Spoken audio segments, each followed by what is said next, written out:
Paducah has issued a severe thunderstorm warning for Franklin County in south central Illinois until 1:30 a.m. At 12:58 a.m., a severe thunderstorm was located near DuQuoin, moving east at 45 miles per hour.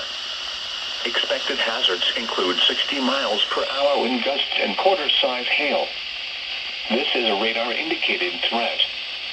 The following impacts are expected. Hail damage to vehicles is expected.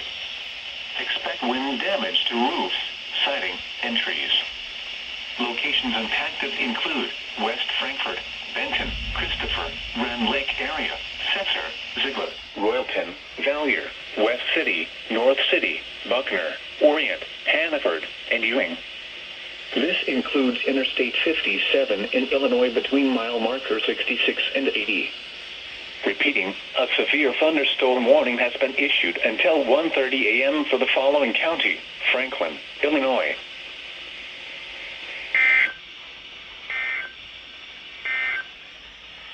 A severe thunderstorm warning remains in effect until 1:15 a.m. for southeast